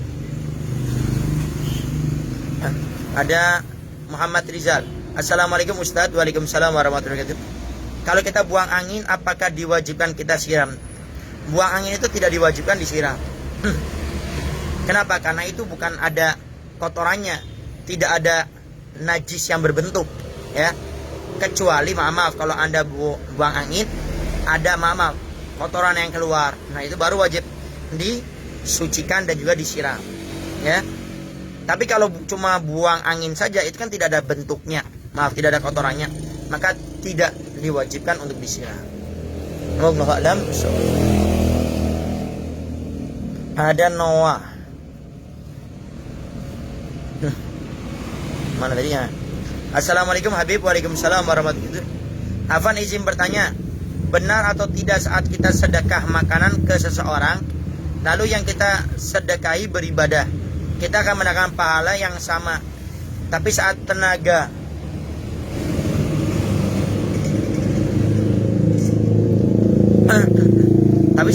yang dihasilkan dari makanan yang kita sedekahkan sudah habis, maka kita amal jariah kita terhenti. Semoga ada jawabannya. Semoga Allah Subhanahu wa taala memudahkan segala urusan Habib di dunia dan akhirat. Yang pertama, kalau kita memberikan makan kepada orang lain, itu sudah pahala bagi kita. Kemudian dengan makanan yang kita berikan menjadikan dia semangat beribadah, aktivitas yang baik, kita akan mendapatkan pahalanya. Dalam hadis Nabi jelaskan, mandala ala khair falau mithlu ajri fa'ili. Barang siapa yang menunjukkan satu kebaikan, dia akan mendapatkan pahala sebagaimana orang yang melakukannya. Jadi kita menunjukkan kebaikan dengan melalui memberikan support makanan. Adapun makanannya habis ataupun tidak, itu kan urusan kita. Pokoknya kita menunjukkan itu sudah dapat pahala. Adapun pahalanya putus ataupun tidak, itu bukan urusan kita. Karena kita nggak tahu dalam tubuh itu akan habis ataupun tidak, kita tidak tahu. Pokoknya kita saat ini berbuat baik sama orang dan yakini kebaikan kita ini akan berbuah manis kelak dia di akhirat. Dan yakin setiap kita berbuat kebaikan, Allah akan membalas minimal 10 pahala. Paling banyaknya tidak ada yang tahu kecuali Allah Subhanahu wa taala. Wallahu a'lam. Karena yang namanya makanan itu kita nggak tahu habisnya, tenaganya habis, kita nggak tahu. Kecuali yang berbentuk barang, iya. Cuma ini berbentuk makanan kita tidak tahu. Pokoknya kita melakukan kebaikan, maka itulah yang sangat disenangi oleh Nabi Muhammad SAW. Ada seorang wali Allah bermimpi bertemu Nabi. Memang tidak bisa jadi dalil. Cuma untuk fadhilul amal boleh. Untuk kita pribadi memberitahu kepada orang lain, pokoknya bukan dalil ya. pekan hujah. Ada dua perkara yang sangat menyenangkan Nabi, yaitu memberikan makan dan juga memberikan ilmu. Wallahu a'lam bishawab. Ada Novitalia. Assalamualaikum Beb. Waalaikumsalam warahmatullahi wabarakatuh. Mau tanya, kita kan diperintahkan untuk berbuat baik terhadap orang tua. Bagaimana jika orang tua tersebut tidak baik kepada kita sebagai seorang anak? Seorang ayah tidak menafkahi misalnya, apakah itu termasuk dolim? Tentu termasuk dolim. Dolim itu menempatkan sesuatu bukan pada tempatnya. Kewajiban ayah memberikan nafkah, kecuali ayah tersebut sudah berusaha, nggak dapat pekerjaan, nggak dapat uang, tidak dosa. Tapi kalau dia tidak berbuat apa-apa, itu yang dosa, itu yang dolim. Nah, yang perlu difahami juga, tatkala kita berbuat kebaikan kepada orang lain, sama seperti tadi, berbuat baik kepada orang tua apalagi. Pokoknya kita diwajibkan, diperintah oleh Allah untuk berbuat baik, bukan menerima balasan jasa. Makanya berbakti kepada orang tua ada dua model. Yang pertama, berbuat baik kepada orang tua karena balas jasa. Artinya kalau orang tua baik, saya baik. Kalau orang tua saya tidak baik, saya tidak mau baik sama orang tua. Ini anak bakal masuk neraka, cuma belum meninggal saja ini anak. Kau ingat, kewajiban kita adalah berbuat baik kepada orang tua, bukan menerima balasan jasa. Yang kedua, berbuat baik kepada orang tua karena perintah Allah. Dan ini yang harus kita lakukan. Artinya mau orang tua saya baik ataupun tidak, membalas ataupun tidak, itu kan urusan saya. Pokoknya kewajiban saya adalah berbuat baik, diperintahkan oleh Allah Subhanahu wa taala. Dan yakin, setiap kebaikan yang kita lakukan kepada orang tua pasti akan dibalas oleh Allah. Allah tidak bakal diam. Ambil contoh cerita daripada Imam Uwais Al-Qarani. Imam Uwais Al-Qarani, bagaimana beliau menjadi Sayyidut Tabi'in, ketua para tabi'in. Bahkan Nabi sebelum meninggal dunia berwasiat kepada sahabat Umar, sahabat Ali untuk minta doa kepada beliau. Bagaimana keutamaannya? Dari mana didapat? Karena berbakti kepada ibunya, kepada orang tuanya. Sehingga fokus berbuat baik kepada orang tua karena ini perintah Allah, dan tidak usah menerima balasan sama sekali kepada orang tua. Artinya mau orang tua saya baik atau tidak bukan urusan saya. Pokoknya saya diperintah oleh Allah berbuat baik, dan yakin Allah bakal balas kepada kita dengan kebaikan lebih dari apa yang kita lakukan kepada orang tua. Sampai ulama kita mengatakan bahwasanya siapa orang yang menjadikan orang tuanya raja, maka Allah akan jadikan dia raja dunia sampai di akhirat. Sebagian mengatakan, barang siapa menjadi orang tuanya raja, maka Allah akan berikan kepada dia rezekinya seorang raja. Wallahu a'lam. Habib Ali Habsyi, pengarang Mausumatud Durar, beliau dikatakan itu seorang alim, seorang wali Allah, bahkan kutub di zamannya. Ternyata beliau itu menjadi istimewa itu karena beliau sangat memuliakan orang tuanya, ayah dan juga ibunya. Setiap sampai ibunya itu dibuatkan rumah di samping rumah beliau. Setiap beliau akan mengajak, akan berdakwah, itu ke tempat ibunya, dicium tangannya, dicium kakinya, dan selalu minta doa. Dan beliau saking kayanya, Habib Ali Habsyi ini, pengarang Mausumatud Durar, beliau sampai menjamin 4 atau 6 desa. Setiap hari beliau yang menjamin daripada kehidupan mereka. Dari mana? Berbuat baik kepada orang tua. Wallahu a'lam bishawab. Ada Zian mau pesan baju Beb. Nah, silakan hubungi nomor admin tadi ya. 0877 0877 22 686 104 ya, nomor tadi. Ntar insya Allah kalau sekarang ini mesennya apa akan langsung dikirimkan. Pokoknya sebelum jam 4 ya. Dan jangan lupa ikutin di Facebook, Instagram, Telegram, dan juga Shopee-nya. Ada Sahira Adini. Assalamualaikum Beb. Waalaikumsalam warahmatullahi wabarakatuh. Kalau main ke Gubuk Tauhid Al Munawir, bawain Beb. Masya Allah. Kejauhan. Di daerah mana? Siantar ya. Insya Allah. Kirim salam sama Ustaz Zainul dan Kang siapa itu? Obat yang biasa bawa mobil beliau, yang biasa nyupirin beliau. Nama? Ada Syaira Adini. Assalamualaikum Beb. Waalaikumsalam warahmatullahi wabarakatuh.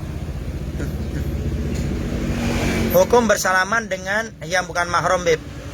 Sejauh mana mahram kita Beb, baik dari ayah maupun ibu. Karena yang saya lihat di media sosial itu agak berbeda dengan penjelasan beberapa ulama. Kenapa? Coba sebentar.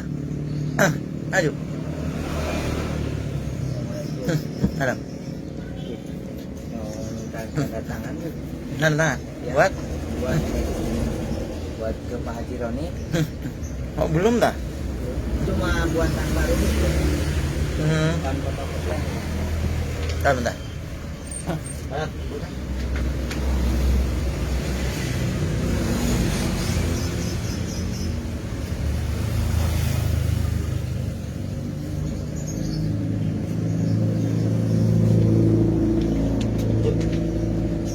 Makanya bro, dilihat dulu lihat. Bener nggak tanda tangannya? Lihat. Ada. Baik, yang pertama mahram itu ada 3. Pertama ada mahram syakik, kandung, yaitu ayah ke atas. Jadi ayah punya ayah kakek, itu ke atas ke bawah.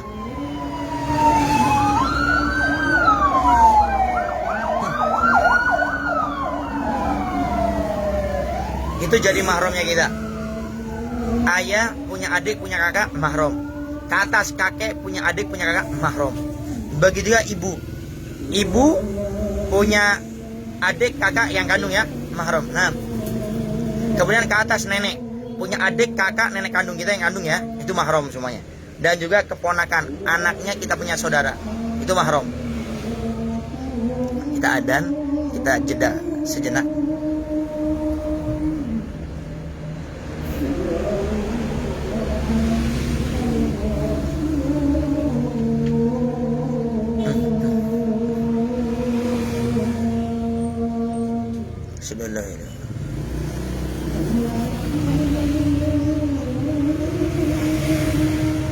La haula wala quwwata illa billah.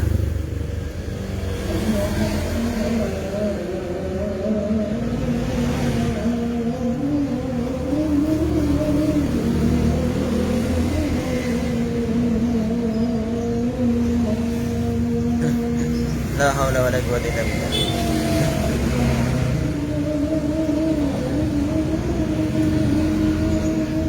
La haula wala quwwata illa billah.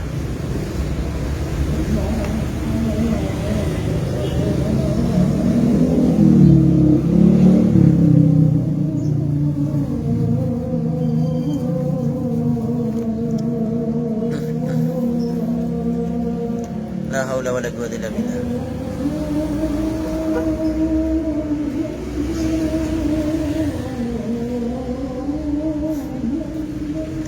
Allahumma ayo.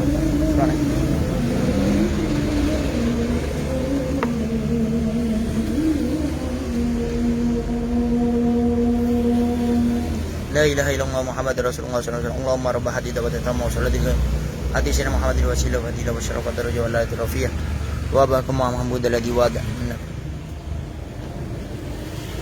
Termasuk dikatakan oleh para ulama, orang apabila mendengar adzan dia tidak menjawabnya, malah menyibukkan dengan yang lainnya, ditakutkan akhir hidupnya akan meninggal su'ul khatimah. Kecuali ada hajat udzur yang diperbolehkan dalam agama, di antaranya ngajar seperti ini. Ini sebetulnya diperbolehkan tidak menjawab adzan, cuma lebih baiknya kita berhenti menjawab adzan karena tidak lama, cuma sebentar ya. Baik, mahram tadi lewat syakik. Keponakan itu mahramnya kita, anaknya saudara kandungnya itu mahram.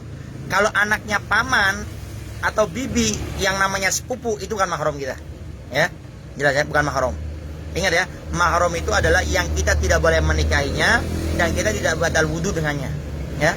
Sehingga sepupu itu bukan mahram kita. Artinya boleh enggak kalau bukan mahram? Ya boleh, batal wudhu kalau kita bersentuhan. Tapi kata Nabi Muhammad SAW dan para ulama yang lain menjelaskan juga, makruh nikah sama sepupu.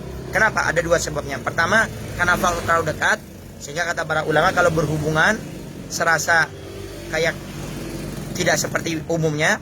Kemudian yang kedua, kedekatan gen itu yang bisa menjadikan sebab anaknya itu punya cacat ya. Sehingga kalau bisa jangan dengan sepupu, tapi yang paling afdol nikah dengan anaknya sepupu, sebagaimana Nabi menikahkan Sayyidah Fatimah dengan Imam Ali, itu anaknya sepupu. Nah, mahram yang kedua adalah lewat musyawarah pernikahan, yaitu mertua kita mahram. Walaupun kita sudah bercerai dengan anak perempuannya, tetap mahram selama-lamanya ya. Kemudian juga menantu itu mahram selama-lamanya. Artinya kita tidak boleh menikahi mertua kita ya, dan kita tidak batal wudhu walaupun sudah bercerai dengan anak perempuannya ya. Itu begitu juga ayah ataupun ibu tiri kita. Kita punya ayah, ibu ibu kita meninggal dunia atau ayah kita meninggal dunia, nikah lagi ayah dan ibu kita, itu menjadi mahramnya kita. Dan itu akan terus. Walaupun ternyata setelah itu bercerai, ya. Itu akan jadi mahram kita dalam pernikahan. Kemudian yang ketiga lewat rodok, lewat susuan. Syaratnya yang disusukan ini adalah bagi yang belum berusia 2 tahun dan disusui sebanyak 5 kali yang mengenyangkan. Belum berusia 2 tahun dan disusui 5 kali yang mengenyangkan. 5 kali mengenyangkan itu perkiraannya itu sekiranya kalau kita susui dia melepaskan dengan sendirinya atau dia tertidur. Kalau sampai 5 kali seperti itu maka langsung menjadi mahram lewat susuan. Ya. Jelas ya? Nah, wallahu a'lam bishawab. Ada Eyang Uti Nevina. Assalamualaikum warahmatullahi wabarakatuh. Waalaikumsalam warahmatullahi wabarakatuh. Nyimak aja Habib, Masya Allah. Ada Sarif Rebana Tabasam, izin menyimak Bib dari Palembang. Assalamualaikum. Waalaikumsalam warahmatullahi wabarakatuh. Ada Cardi Audio. KUR kredit usaha rakyat Bib, yang program pemerintah termasuk riba juga ya Bib. Sebab pinjaman sama saudara nggak ada yang mau minjam, tetap nggak boleh. Intinya seperti ini. Seperti yang kemarin di Sumedang Al-Bagir sampaikan, cari alasan untuk meninggalkan dosa. Jangan cari alasan untuk tetap berbuat dosa. Artinya kalau sudah haram tidak pakai tawar-tawaran. Lebih baik kita mati kelaparan, kehausan, tapi di akhirnya kita mulia dapat surganya Allah, daripada kita hidup senang tapi di akhir kita meninggal dunia pada suul khotimah, disiksa bahkan sampai naudzubillah dari masuk nerakanya Allah Subhanahu wa taala. Sehingga yang paling sekarang ini krisis di antara kita ini adalah krisis rasa takut sama Allah. Ngentengin riba, ngentengin ngambil uangnya orang, ngentengin berbuat dolim sama orang, tidak jujur dengan orang, baik dengan ilmunya, dengan kekuasaannya. Rasa takut ini harus kita hadirkan. Coba bayangkan bagaimana Allah mencabut nyawa kita waktu kita makan riba. Pasti masuk nerakanya Allah Subhanahu wa taala, tidak pakai dihisab itu orang. Akan masuk surga? Iya. Tapi setelah dia disiksa oleh Allah daripada dosa-dosa tersebut, khususnya daripada dosa riba. Karena ngerasa takut sama Allah. Biasakan hidup sederhana, jangan melihat hidupnya orang lain. Insya Allah kita hidup miskin pun akan merasa nyaman.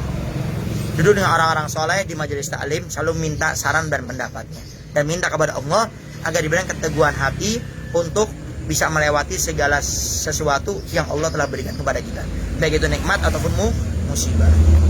Wallahu a'lam bishawab. Ada Tajak Sabakas.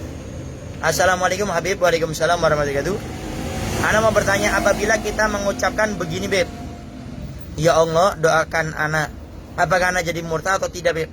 Karena mengucapkan perkataan seperti itu. Terima kasih Beb. Assalamualaikum. Waalaikumsalam warahmatullahi wabarakatuh. Kita minta doa sama Allah, tidak masalah. Ya Allah doakan saya, artinya kita memohon kepada Allah, ya, bukan ngatur Allah. Ini namanya memohon, tidak menjadi masalah. Ya Allah doakan saya ya Allah, bukan artinya kita minta Allah mendoakan kita, bukan. Tapi itu salah satu ucapan refleks kita atau ketidakfahaman kita, tapi itu artinya kita meminta kepada Allah Subhanahu wa taala, sehingga tidak menjadi masalah. Wallahu a'lam.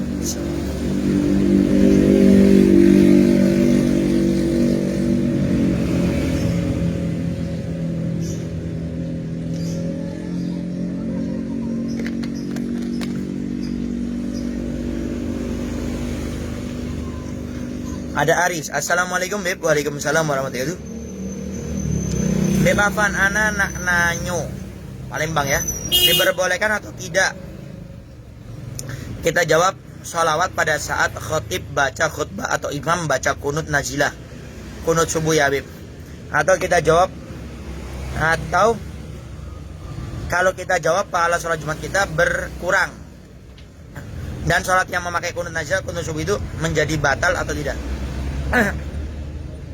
Yang pertama, memang setiap khutib akan naik itu biasanya Bilal atau Muraqah mengatakan faman lagaw fala jum'atalah. Orang yang lalai, tidak fokus, khusyuk dengan apa yang disampaikan khutib, maka tidak akan mendapatkan pahalanya. Tapi itu kalau tidak ada kaitannya dengan khutbah. Kalau ada kaitannya tidak apa-apa, seperti kita amin, berdoa, khutib berdoa kita aminkan, amin, atau waktu bersolawat kita jawab, itu tidak menjadi masalah, ya, karena ada kaitannya dengan khutbah tersebut, sehingga tidak menjadi masalah. Kemudian membaca kunut nazilah itu disunahkan, ya. Setiap ada kaum muslim muslimat terkena musibah, kita disunahkan membaca kunut nazilah, baik itu salat fardu ataupun salat sunnah. Wallahu a'lam bishawab. Ada Noah.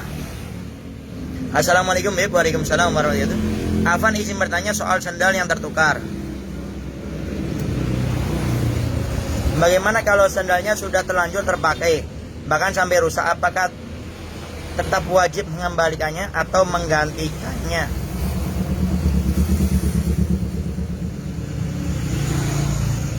Dengan sendal baru. Nanti yang punya rumah Afan malah merasa risih karena ada sendal yang bukan miliknya berada di rumahnya terus. Apakah bisa menggantikan dengan memasukkan uang ke kotak amal masjid, diniatkan mengganti sendal yang terpakai tadi? Agak cemas saya, Afwan. Baik, ini kita fokus kepada bab lukoto. Ada bab dalam fikih namanya lukoto. Apa itu? Bab menemukan barang. Yang pertama, kalau barangnya itu muhakirat, itu barang yang sepele, yang sekiranya tidak dicari orang lagi, kita pakai nggak apa-apa. Nah, sendal itu kira-kira dipakai lagi nggak sama orang? Kan dipakai lagi, maka kita tidak boleh untuk memakainya. Yang kedua adalah sesuatu yang berharga, artinya orangnya itu bakal mencari lagi, maka tidak boleh kita memilikinya kecuali sudah diiklan selama 1 tahun. Dalam 1 minggu setiap hari kita umumkan. Dalam 1 bulan setiap minggu kita umumkan. Dalam setahun kita umumkan. Kalau enggak ada yang mengaku, boleh kita miliki. Bagaimana sekarang caranya? Solusi, Anda taruh di situ tulisan, siapa yang merasa kehilangan sendal di tempat ini datang ke tempat saya, atau taruh nomor telepon, ya. Kemudian sendal itu bagaimana? Sendal saat ini, ya, kalau Anda pakai itu kan masih nggak tahu dicari ataupun tidak, itu syubhat. Jadi lebih baik tidak usah dipakai karena itu masih barang yang nggak jelas. Lebih baik kita beli sendal sendiri, ya. Sendal yang sudah rusak bagaimana? Taruh di rumah Anda. Kalau ada orang yang aku tunjukkan benar enggak ini sendal. Kalau sendal dia wajib diganti. Jadi tidak usah pakai kotak amal. Kita masukkan uang, enggak usah. Caranya seperti tadi. Kecuali memang orangnya itu berbentuk uang, tidak diketemukan lama, atau benda yang sangat berharga, ya kan? Maka itu ntar cara menggantikannya dengan uang. Kalau kita berkaitan masalah utang. Cuma kalau itu bukan utang, ya barang hilang, kaidahnya seperti tadi. Begitu aja dengan uang. Wallahu a'lam bishawab. Ada Mas Aden. Assalamualaikum Habib. Waalaikumsalam warahmatullahi wabarakatuh. Jazakumullah khair Habib. Sama-sama, masyaallah. Ada pertemuan, ada perempuan. Assalamualaikum Habib. Waalaikumsalam warahmatullahi wabarakatuh. Saya mau tanya, benarkah jika seorang mempunyai orang tua ahli maksiat, maka anak keturunannya akan sama? Memang ulama kita mengatakan maafi aba fil abna, yang ada pada dalam diri orang tua akan ada pada anaknya. Artinya ini tidak harus ada, tapi ini suatu wanti-wanti sebagai kita orang tua untuk memperbaiki diri gitu. Karena umumnya anak melihat bagaimana orang tuanya, sehingga ini tidak menjadi barang pasti, tapi ini wanti-wanti gitu. Ulama kita mewanti-wanti kepada kita, hati-hati kejelekanmu akan turun sama anak, sehingga orang tua memotivasi dirinya untuk berubah. Tidak harus, tapi selama orang tuanya yang tidak baik itu berubah jadi baik, kemudian menjadi contoh yang baik, memberikan pendidikan agama, maka insya Allah anaknya akan jadi baik. Wallahu a'lam. Ada Muayyad. Assalamualaikum Bib. Waalaikumsalam warahmatullahi wabarakatuh. Abang Bib mau bertanya, apakah hipnotis termasuk sihir Bib? Kang Muayyad Bib. Muayyad. Kang Yaya. Kang Yaya, jus. Masya Allah, mudah-mudahan jusnya laris, manis. Ini enak nih Kang Yaya. Salpukat kayaknya enak nih. Baik, hipnotis itu termasuk sihir. Sihir itu adalah sesuatu yang tidak masuk akal tapi terjadi, ada. Dan itu yang dilakukan oleh orang-orang kafir atau orang-orang ahli maksiat, orang fasik. Itu namanya sihir. Kalau mukjizat sesuatu yang tidak masuk akal terjadi, keluarnya dari tangannya para nabi dan rasul. Kalau karoma, sesuatu yang tidak masuk di akal, keluarnya dari tangannya orang-orang soleh atau para aulia, namanya karoma. Kalau yang sihir itu adalah sesuatu yang tidak masuk akal, keluar daripada orang-orang kafir atau orang-orang fasik. Dan kita untuk menjaga agar tidak terhipnotis, jaga hubungan kita kepada Allah yang wajib selalu dilakukan, khususnya sholat, ya jangan ditinggalkan. Kemudian perbanyak baca dzikir. Setiap mau keluar rumah biasakan baca doa safar, ya paling tidak ya baca Bismillah tawakkaltu 'ala Allah wala haula wala quwata illa billah, minimal baca itu Bismillah tawakkaltu 'ala Allah wala haula wala quwata illa billah. atau baca yang panjang ya, yang pernah Nabi ajarkan, yang baca Allahu Akbar, Allahu Akbar, Allahu Akbar, Subhanalladzi sakhkhar lana hada wa ma kunna lahu muqrinin wa inna ila rabbina lamunqalibun. Allahumma inna nas'aluka fi safarina hada albirra wa taqwa wa minal amali ma tarda. Allahumma hawwin alaina safarana hada wa bi'anna bu'da. Allahumma anta as-sahibu fis safari wal khalifatu fil ahli. Allahumma inna na'udzubika min wa'asi safari wa ka'abatil mandari wa su'il munqalabi fil mali wal ahli wal waladi. Wa sallallahu ala sayyidina Muhammadin wa alihi wasallam. Sampai situ. Sebagian menambahkan baca ya salam, ya salam, ya salam 3 kali. Ya salam, ya salam, ya salam, salimna. Ya salam, ya salam, ya salam, salim ahlana. Ya salam, ya salam, ya salam, salimna jami'an. Bismillah wala haula wala quwata illa billah alil azim. Nah, sebagian menambahkan lagi dengan niat safar sebagaimana safarnya orang-orang soleh. Nawaina safar kama nawa jami aslafuna wa syuwana wa syayna wa rijalana. Terakhir ditutup bismillahil fatihah. Itu yang panjangnya. Kalau nggak bisa, coba kita bismillah, tawakkaltu 'ala Allah, wala haula wala quwata illa billahi alil azim. Insyaallah perjalanan selalu dijaga oleh Allah Subhanahu wa taala. Wallahu a'lam. Ada Kanza Nafisa Putri. Assalamualaikum warahmatullahi wabarakatuh. Waalaikumsalam warahmatullahi wabarakatuh. Gimana kabarnya sehat ya? Alhamdulillah sehat walafiat. Semoga Habib dan keluarga diberikan kesehatan. Amin ya rabbal alamin. Beb, kapan ke Salagedang lagi, Beb? Ini Kang Cecep ya. Kang Cecep diminta di WhatsApp ya. Sama Haji Sobari, Kang Suhud ya. Buat ntar acara milad di Masjid Alim Al-Faqir ya, dibuka. Jangan saya yang ke Salagedang, udah sering. Antum kapan ke Kuningan ke tempat tanah? Bawa istri yang mana? Ada Ilwa Aziza Yusuf. Assalamualaikum, Beb. Waalaikumsalam warahmatullahi wabarakatuh. Beb, ana mau tanya gimana cara gantinya imam ketika imam pas duduk tahiyat akhir. Pas imam tahiyat akhir batal, kita nggak usah maju. Cukup yang di belakang itu dia menduduki posisi imam, ya. Tinggal dia setelah selesai tahiyat dia langsung ucapkan salam. Nggak usah pakai dia maju, gosor-gosor, nggak usah, ya. Cukup pada saat itu dia menduduki menjadi imam, kemudian dia mengucapkan salam. Wallahu a'lam bishawab. Ada firman Abdurrahman S. Assalamualaikum Habib. Waalaikumsalam warahmatullahi wabarakatuh. Gimana kabarnya, sehat Beb? Alhamdulillah. Bagaimana caranya menghilangkan sifat marah kepada orang yang telah mendolimi kita? Yang pertama, cara menghilangkan sifat marah, tidak ada baiknya kita marah sama dia. Artinya apa? Berpikir positif. Kalau ada orang berbuat dolim sama kita, kita marah, apa coba faedah? Malah ngerusak kita sama istri, bahkan bisa cepat marah, sama anak cepat marah, pekerjaan amburadul. Sehingga berpikir positif, berpikir baik, tidak ada manfaatnya. Yang kedua, maafkan dia, maka kita akan dapatkan surga tanpa dihisab. Di hari kiamat Allah akan menyerukan, wahai hambaku, masuklah kalian ke surga tanpa dihisab. Lalu ditanya, ya Allah siapa? Enak banget itu hamba ke surga tanpa dihisab. Lalu dijawab, mereka adalah orang yang semasa hidupnya suka memaafkan kesalahan orang lain. Ingat pahalanya, insya Allah kita mudah memaafkan mereka. Kalau masih tetap sulit, maka doakan orang itu agar menjadi baik, maka akan mengobati kita punya penyakit hati tersebut. Kalau tetap tidak bisa, berbuat baik, datang ke rumahnya, silaturahmi, dan minta maaf kepadanya. Beb, saya kan tidak salah, kenapa saya harus minta maaf? Ini cara yang Nabi ajarkan. Bagaimana banyak orang kafir masuk Islam karena Nabi sangat memberikan maaf walaupun Nabi tidak berbuat salah. Nah, wallahu a'lam bishawab.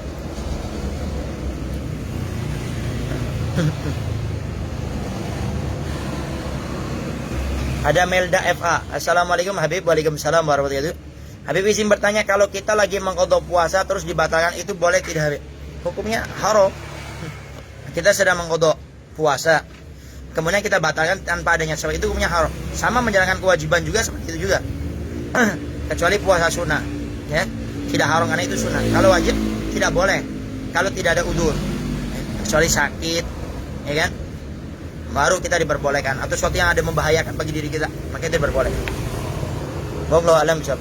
Ada sidang, alhamdulillah Beb, berkat doa Habib, Balai Pintar sudah mulai berjalan. Alhamdulillah.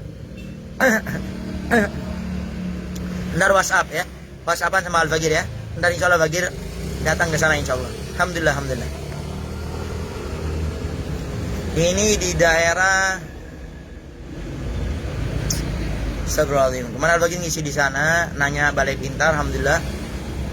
Agak lagi lupa nama tempatnya itu. Daerah Cirebon, udah perbatasan. Alhamdulillah, alhamdulillah.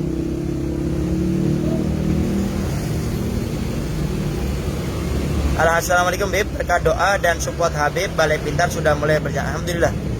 Ada muayat, khair Bib, ditunggu alpukatnya ready. Bercanda Kang Yaya, jangan serius. Tapi kalau dikasih nggak jadi masalah. Ada Andri Aditya, assalamualaikum ya Habibana. Waalaikumsalam warahmatullahi wabarakatuh. Mau tanya kalau sholat diam itu apa? Sholat diam itu apa? Mohon penjelasan. Sholat diam Al-Fatihah nggak tahu itu. Apa sholat diam? Yang jelas sholat itu harus disuarakan, khususnya baca Al-Fatihah. Karena di antara syarat sahnya baca Al-Fatihah harus didengarkan paling tidak dengan telinga kita. Jadi kalau diam nggak pakai suara nggak sah. Karena Al-Fatihah termasuk rukun, dan di antara syarat Al-Fatihah itu adalah harus didengarkan oleh telinga kita. Wallahu a'lam bishawab. Saya dari Bandung ya Habibana, masya Allah. Ada Noah, assalamualaikum Bib, waalaikumsalam warahmatullahi wabarakatuh. Bib, afan kotoran dari dalam telinga atau hidung itu najis atau tidak Bib? Apakah bisa membatalkan wudhu jika kita membersihkan lubang-lubang tersebut? Afan, syukur Habib. Baik, lubang hidung, lubang telinga itu tidak najis. Itu najis secara bahasa. Jadi kalau najis secara bahasa itu kullu syai'in mustakdar, segala sesuatu yang jijik. Cuma kalau secara istilah itu tidak najis, ya. Tidak menjadi najis, ya. Kotoran telinga ataupun hidung itu tidak najis, sehingga tidak membatalkan kita punya wudu. Yang membatalkan wudu itu keluarnya sesuatu dari kemaluan depan atau kemaluan belakang. Nama? Wallahu a'lam bishawab. Baik, ini kayaknya sudah ya. Cisaat, masya Allah, daerah Cisaat. Nah, terima kasih Kang Zida. Baik, mungkin itu saja yang bisa bagi sampaikan. Doakan ya untuk Al-Fajr. Silakan yang di daerah Kuningan bisa mampir ya, kita di Toko Nawi 151. Ikuti Facebook, Instagram, Telegram, dan di Shopee-nya. Kita ada sarung, rida, kerudung. Bagi yang ibu-ibu perempuan pengen kerudung barengan samaan, gamis, daster ada. Kita ada takwa, itu namanya takwa Abu Dhabi, nggak pakai kerak. Itu ada takwa yang ini, yang seperti Al-Faqir pakai. Ya, seperti ini. Ada listnya, kantongnya juga. Ini kombinasi. Ini untuk teman-teman hadroh barangkali mau kembaran. Ini buat anak-anak kecil. Kita kopiah Malaysia kita ada macam-macam. Ya. Kopi yang buat anak kecil, PAUD TK, daster, kerudung, ini manset, ya. Manset jangan lupa ya, bagi para perempuan yang keluar rumah usahakan pakai manset, karena yang boleh kelihatan cuma telapak tangannya saja, ya. Selebihnya tangannya nggak boleh kelihatan. Nah, pakai manset. Ciput bandana cuma 10.000, ya, sekitar 15 sama 10.000, ya. Wangi, kerudung kita ada rida macam-macamnya, ya. Tas BKOK tadi digital, kemudian cincin, siwak, banyak. Kemudian daster yang buat ibu-ibu, buat anak remaja, banyak macam-macamnya, ya. Dan takwa kombinasi yang seperti tadi, ya, banyak macam-macamnya. Kemudian juga kita ada yang buat anak kecil, ya, gamis anak kecil. Kita ada juga ukuran 8 tahun dari 1 sampai 14 kita ada. Kemudian yang kemarin nanyain apa gamis Indonesia, kita ada juga dewasa yang pakai resleting. Kemarin ada nanya Beb, celana komprong atau celana haji, kita ada yang hitam, ya. Ada juga yang putih, kita juga ada juga. Nah, yang buat nyantai perempuan ibu-ibu di rumah, nah yang seperti ini kita juga ada, ya, buat daleman. Ada banyak macam-macamnya. Yang nyari gamis buat perempuan yang hitam polos, ada yang pakai payat, bordil, banyak macam-macamnya. Yang buat anak-anak kita juga ada, ya, laki-laki perempuan. Pokoknya anda dilihat di Facebook, Instagram, Twitter Nawir 151. Kalau di Facebook Nawir Windu Haji. Kalau di Instagram dan juga di Telegram Nawir 151. Kalau di Shopee Luya 2. Insya Allah akan cepat langsung dikirim ya. Tinggal tadi lihat di nomor telepon jangan lupa 0877 22 686 104 0877 22 686 104. Baik, begitu saja yang bisa Al-Fakir sampaikan. Terima kasih yang sudah mengikuti semuanya ya. Ada Noah. Assalamualaikum Beb. Waalaikumsalam warahmatullahi wabarakatuh. Beb mohon doanya. Kota Nganjuk Jawa Timur Beb kemarin terkena banjir dan longsor. Syukur. Masya Allah. Mudah-mudahan diberikan kesabaran, keikhlasan, ketawakalan, dan mudah-mudahan dengan sebab ini diampuni semua dosanya, diangkat derajatnya, tidak ada yang sampai yang parah, dan mudah-mudahan orang yang di sekitarnya diberikan taufik hidayah oleh Allah untuk bisa membantu teman-teman yang tertimpa di sana insya Allah. Ada Zidan, ya sama-sama Beb. Ada Tangguh, ada Boses Satria, Budi Hartono. Baik, terima kasih semuanya. Jangan lupa ya bisa lihat di apa saja di toko antum Beb. Nah, macam-macamnya ya, banyak macam-macamnya ya. Pokoknya ntar tinggal diikuti saja di Nawir 151 Facebook Nawir Windu Haji, Instagram Telegram Nawir 151, di Shopee Luya 2. Baik, itu saja yang bisa Al-Fakir sampaikan. Kurang lebihnya Al-Fakir minta maaf dan mohon doanya selalu. Terima kasih yang sudah bergabung semuanya. Mudah-mudahan kajian kita tanya jawab ini mendapatkan keberkahan dan mudah-mudahan selalu diridhoi oleh Allah Subhanahu wa taala, khususnya bisa mengamalkan dan menyebarkan kepada yang lainnya. Jangan lupa share kepada teman-teman akun media sosial Al-Fakir Habib Novel Al-Atos di Facebook, Instagram, di YouTube Habib Novel Al-Atos ya. Alipudin Habib lokasi di mana? Di Kuningan, Kelurahan Windu Haji. Klik saja di di map Masjid Muawana, pas di sampingnya. Pokok pinggir jalan ya. Di pinggir jalan, pas pinggir. Ini masjid, itu Masjid Muawana ya. Ini kita pinggir jalan. Ya. Baik, itu saja yang bisa Al-Fakir sampaikan. Terima kasih semuanya. Jazakumullah jaza. Assalamualaikum warahmatullahi wabarakatuh.